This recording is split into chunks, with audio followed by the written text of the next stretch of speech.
Oi pessoal, tudo bem? Aqui é o Teacher Daniel, o Pastor Daniel. Feliz ano novo antes de mais nada, faz tempo que a gente não tem postado um vídeo. Para falar a verdade, pessoal, eu tirei esse winter break, esse break de inverno para descansar um pouco.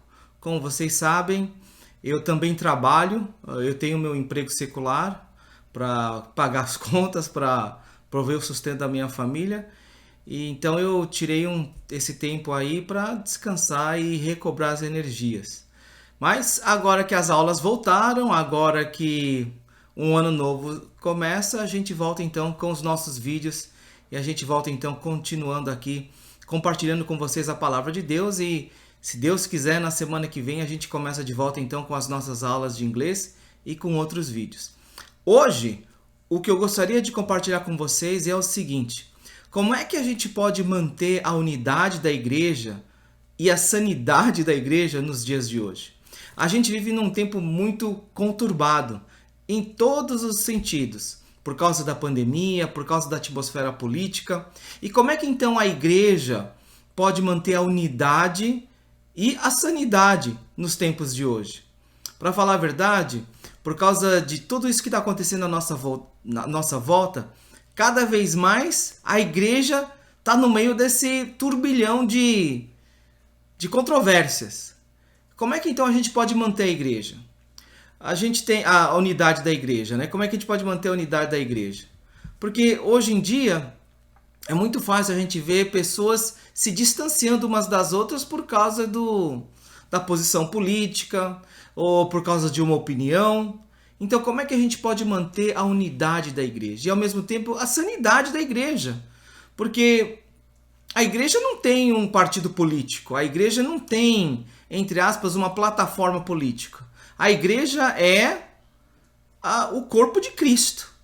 Então, hoje eu gostaria de compartilhar com vocês 3 verdades espirituais que nos ajudam a manter a unidade e, por que não, a sanidade da igreja nos tempos de hoje.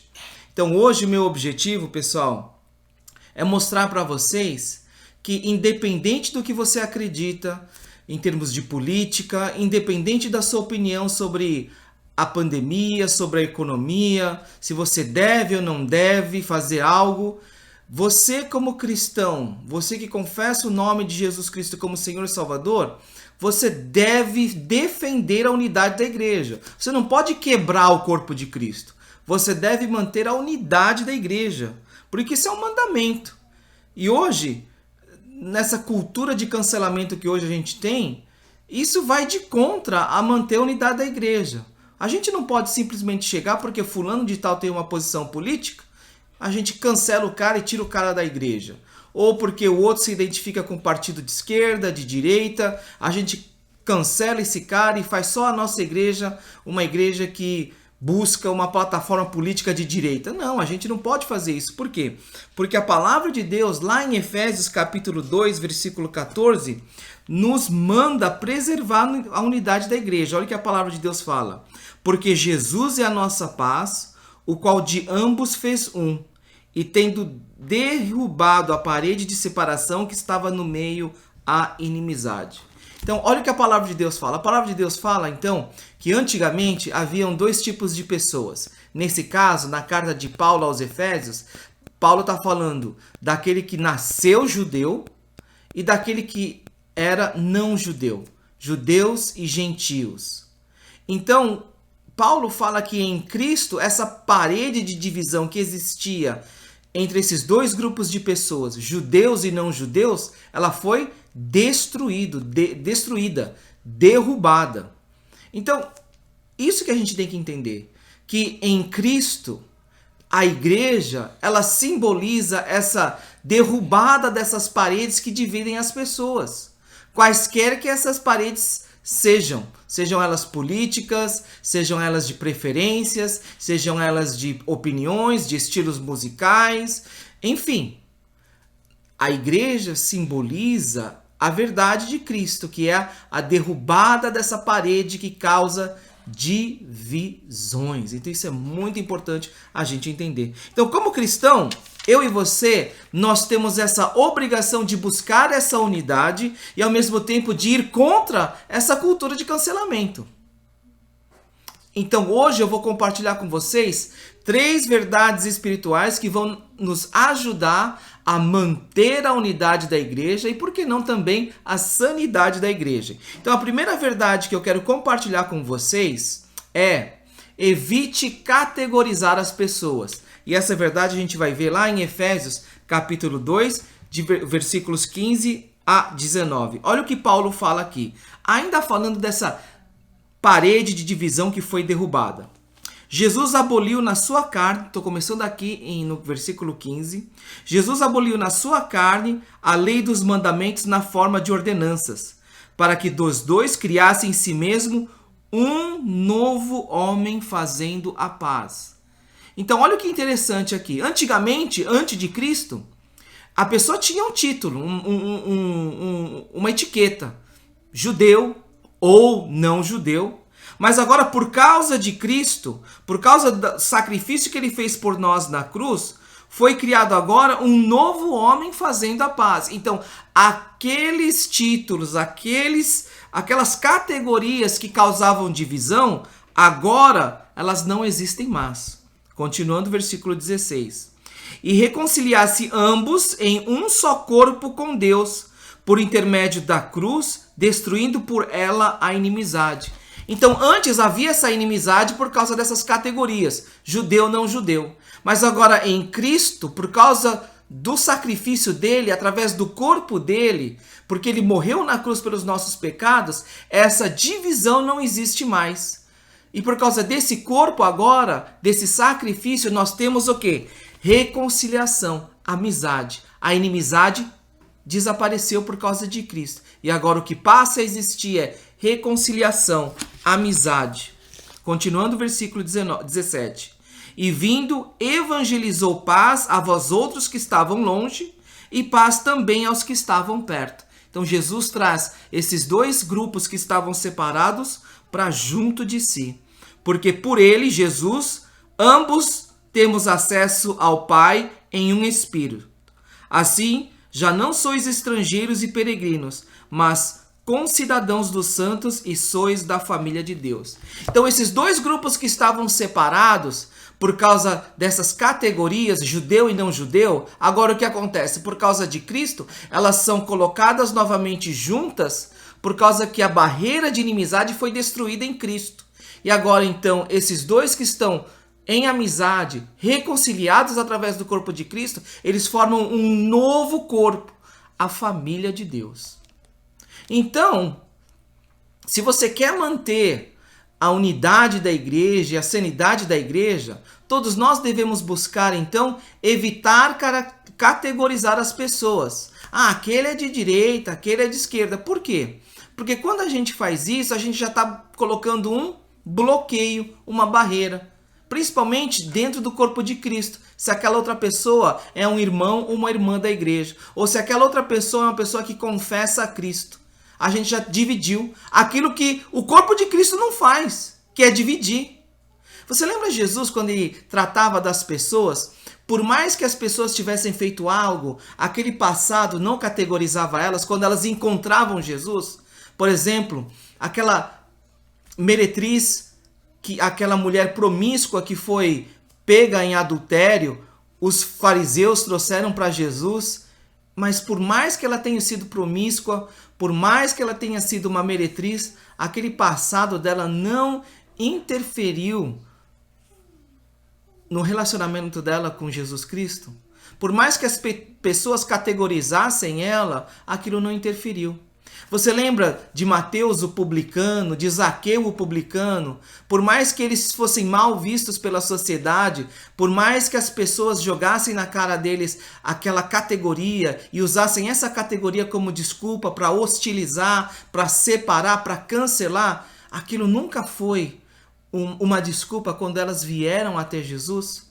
Nem mesmo a categoria de fariseu, de líder religioso, de escriba. Aquilo não fazia com que Jesus cancelasse as pessoas. Elas podiam vir até Jesus.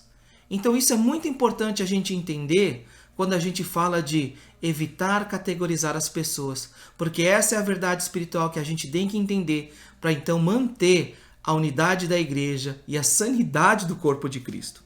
Outra verdade espiritual que eu quero compartilhar com vocês é o seguinte: a gente tem que entender que o reino de Deus, ele não é desse mundo. Vamos continuar lendo então Efésios capítulo 2, e agora eu vou começar do versículo 21. A gente tem que entender claramente que o reino de Jesus Cristo não é desse mundo. Essa é a segunda verdade que eu gostaria de compartilhar com vocês hoje. Olha aqui o que a palavra de Deus fala. Vou começar do versículo 20, tá? Porque eu parei no 19.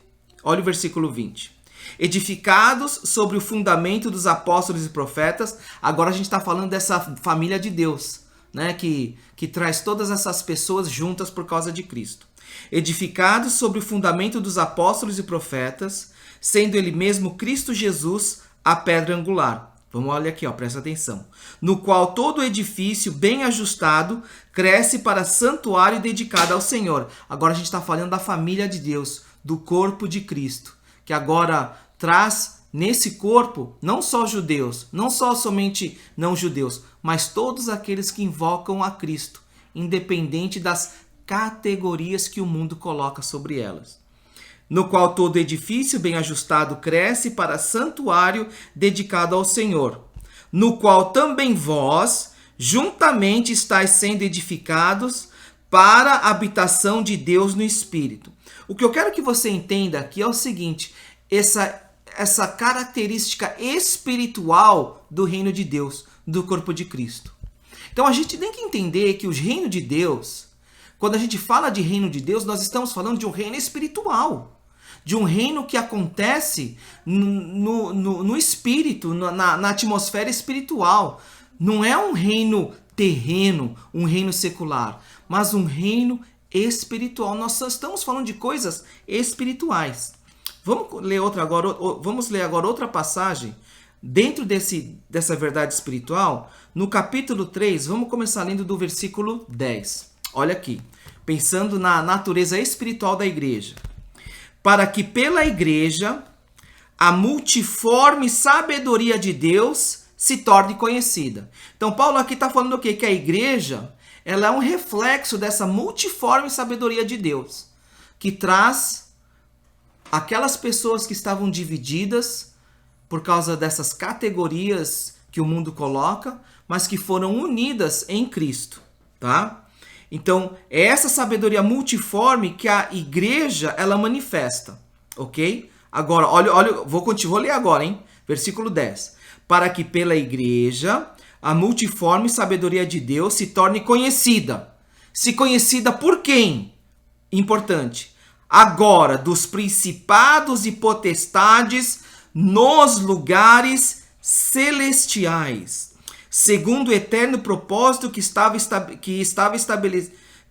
estabeleceu em Cristo Jesus nosso Senhor, pelo qual temos ousadia e acesso com confiança, mediante a fé nele. Portanto, vos peço que não desfaleçais nas minhas tribulações por vós, pois nisso está a vossa glória. O que Paulo está falando aqui? Está falando para a igreja que a igreja ela não desista dessa missão. Por quê? Porque a missão da igreja é refletir essa multiforme sabedoria de Deus.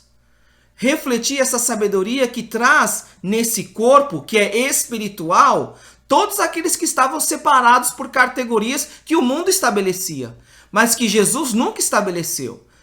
Que a única coisa que faz com que essas pessoas se tornem juntas, reconciliando elas juntas, fazendo amizade entre elas, é a obra de Jesus Cristo da cruz. Independente de se você é judeu, se você não é judeu, independente do seu partido político, vocês se lembram quando Jesus chamou os 12 apóstolos? A diversidade das pessoas que Jesus chamou tanto publicanos como zelotes, que eram pessoas ultranacionalistas, que pelos olhos humanos eram inimigos mortais. Mas Jesus então chama eles para serem partes do grupo dos 12. Não é interessante isso? Então, essa sabedoria de Deus, que é manifesta através de igreja, ela é para ser manifesta para quem? Diante de quem? Olha o que a palavra de Deus fala. Diante dos principados e potestades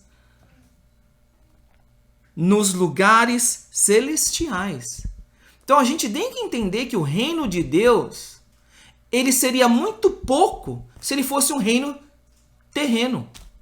O reino de Deus, ele seria nem um pingo do que ele é na glória, se fosse só para ser neste mundo. Mas o reino de Deus é algo que é tão grandioso que nenhuma mente consegue entender a plenitude desse reino, porque esse reino é espiritual. Esse reino ele foi estabelecido através de algo sobrenatural, a obra de Cristo na cruz. Então, isso é primeiramente manifesto e revelado nos lugares celestiais, diante de principados e potestades. Então, nós como igreja, se nós queremos manter a unidade e a sanidade da igreja nos tempos de hoje, cada cristão deve entender a gloriosa verdade essa gloriosa visão dessa verdade espiritual, de que o reino de Deus não é desse mundo. A gente tem que entender isso. Tanto é que no Pai Nosso, a gente ora e pede: vinde a nós o teu reino. Então é muito importante isso. É muito importante a gente entender. Agora, tem mais uma verdade que eu gostaria de compartilhar com vocês. Então, se esse reino é glorioso, a gente então tem que buscar esse reino acima de todas as coisas.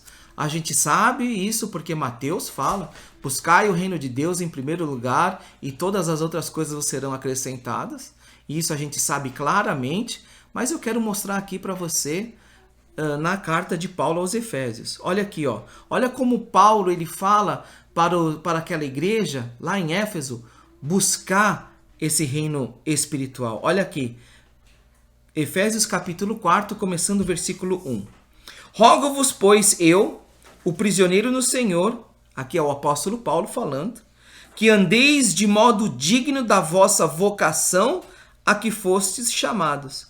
Então, olha o que Paulo fala. Ele fala o seguinte, ele fala: olha, eu peço então, ele gasta 3 capítulos falando dessa verdade espiritual, de como todos nós viemos a fazer parte desse corpo de Cristo, a igreja, de como nós viemos fazer parte desse reino que é espiritual. Então agora ele faz um pedido para a igreja. E ele começa falando: eu rogo, como prisioneiro do Senhor, que vocês andem de modo digno da vocação a que fosse chamado, que vocês cumpram esse chamado que o Senhor Deus deu para você. E qual é? De construir a igreja, de estabelecer esse corpo de Cristo, de continuar mantendo esse corpo de Cristo, de buscar esse reino acima de todas as coisas. E olha o que ele continua falando. Capítulo 4, versículo 1. Agora eu vou para o versículo 2. Com toda humildade e mansidão, com longanimidade, suportando-vos uns aos outros em amor. Olha que interessante. Ele explicou agora as verdades espirituais, né, as doutrinas espirituais. Agora então ele vai aplicar essas verdades aqui. Ele vai aplicar essas doutrinas. E olha o que ele fala então. Suportando-vos uns aos outros em amor. Lembra? Não categorize mais as pessoas. Entenda a natureza espiritual do reino de Deus e do corpo de Cristo. E agora então busque esse corpo. Olha aqui, ó. 3. Esforçando-vos diligentemente por preservar a unidade do Espírito no vínculo da paz. Deu para entender agora? Há somente um corpo e um Espírito, como também fostes chamados numa só esperança da vossa vocação. Há um só Senhor, uma só fé, um só batismo, um só Deus e Pai de todos, o qual é sobre todos, age por meio de todos e está em todos. Deu para entender então como o reino de Deus ele é maravilhoso e cabe a nós buscar esse reino, manter a unidade desse reino e preservar a sanidade desse reino? Se a gente resume o reino de Deus, o corpo de Cristo, de direita ou de esquerda, ou de cima ou de baixo, a gente está diminuindo algo que não era nunca, jamais para ser diminuído, que é tão grandioso, que é para ser manifesto, começando diante dos principados e potestades nos lugares celestiais. Então aquele que coloca o reino de Deus, o corpo de Cristo, numa caixinha política, na realidade ele está diminuindo a obra grandiosa de Deus que ele fez através de Cristo Jesus. Quando a gente categoriza um irmão, uma irmã, e coloca aquele irmão ou irmã numa caixinha, e usa essa caixinha para separar, para cancelar, para se afastar, o que acontece é o seguinte: a gente está fazendo algo que é contrário à obra de Cristo na cruz. Porque Jesus, quando olhou aquela pessoa, jamais usou aquela categoria para cancelar, para afastar.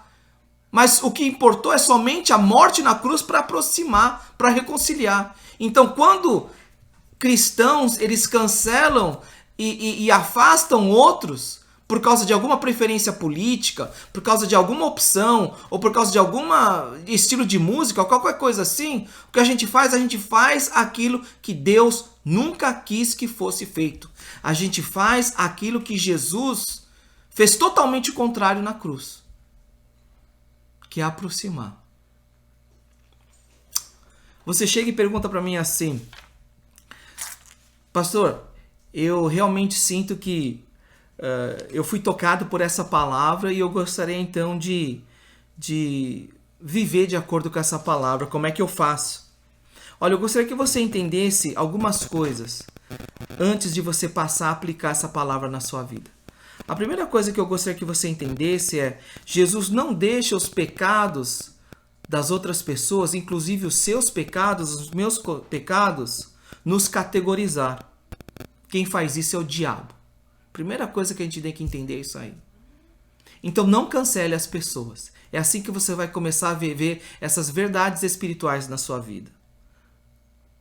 Por mais que você peque, por mais que eu peque, quando nós chegamos diante de Cristo, aqueles pecados não nos colocam numa categoria. Daniel, o mentiroso. Maria, a fofoqueira. Pedro, aquele que perde a calma fácil. Não. Zaqueu, o corrupto. Por mais que isso seja verdade, então Jesus nunca deixa com que essas categorias interfiram no nosso relacionamento com Ele. Por isso é muito importante você entender que você não deve com que as categorias que você vê nas outras pessoas, isso interfira no seu relacionamento. Porque isso não é de Deus, isso daí é obra do diabo. Jesus veio para estabelecer um reino celestial, um reino espiritual. Então entenda que é esse reino que você deve buscar e é esse reino que você deve construir e trabalhar. Não é um reino político. Se você trabalha por um reino político, esse reino político, por mais que ele seja correto, por mais que ele reflita aquilo que você fala e aquilo que a Bíblia fala, ele jamais será, na sua plenitude, uma cópia fiel do reino de Deus. Porque o reino de Deus é um reino celestial. Reinos terrenos, os reinos da terra, os governos de homens, eles podem refletir até um certo grau alguns valores da palavra de Deus. Mas jamais um governo terreno, um país, ele vai refletir na sua totalidade a plenitude do reino de Deus. Porque ou a gente está diminuindo o reino de Deus, ou a gente não tem um entendimento completo do que o reino de Deus é. E isso a gente tem que entender. E a palavra de Deus fala para buscar o reino de Deus em primeiro lugar. E não fala para estabelecer um reino político na terra. Tanto é que se a gente for na palavra de Deus, todas as vezes que as pessoas quiseram que Jesus desse uma pista política, Jesus sempre com sabedoria não se colocou nessas questões. Ele jamais se identificou com o reino A, com o reino B. Ele somente se identificou com o reino de Deus. Lembra da pergunta se era lícito pagar imposto a César? Lembra de tantas vezes que as pessoas perguntavam quando é que você vai inaugurar o reino de Deus? Porque as pessoas queriam o reino terrestre, um reino terreno, e Jesus jamais disse que ele veio para estabelecer um reino terreno. Então, amados, hoje a palavra de Deus mostrou para nós 3 verdades espirituais que nos ajudam a manter a unidade e a sanidade da igreja nos dias de hoje. A primeira verdade espiritual que eu compartilhei com vocês foi evitar categorizar as pessoas, porque Jesus jamais faz isso conosco. Ele não deixa com que os nossos pecados nos categorizem e interfiram no nosso relacionamento com Ele. Quem faz isso, quem usa categorias, é o diabo. Por isso nós devemos evitar categorizar as pessoas. A segunda verdade espiritual que eu compartilhei com vocês foi: entenda que o reino de Deus é um reino celestial, ele não é desse mundo. Porque Jesus veio para estabelecer um reino celestial. Porque esse reino celestial é esse reino que ele manifesta a multiforme sabedoria de Deus. E esse reino é manifesto, em primeiro lugar, nas regiões celestiais, diante de principados e potestades. Então a gente tem que entender essa natureza espiritual e celestial do reino de Deus. A gente também tem que entender a terceira verdade espiritual, que é buscar esse reino de Deus, esse reino espiritual em primeiro lugar. E buscar esse reino significa manter a unidade dentro da igreja, dentro do corpo de Cristo. Lembra do Efésios capítulo 4 que a gente leu? Então é muito importante a gente entender que essas verdades espirituais são essenciais para a gente manter a unidade e a sanidade da igreja de hoje. Que vocês tenham sido abençoados pela palavra de Deus hoje. Fiquem com Deus e a gente se fala então depois no próximo vídeo. Fiquem com Jesus, que vocês experimentem a paz dele e que vocês possam ser transformados por ele e pela palavra de Deus. Até um próximo vídeo. Tchau, tchau, pessoal.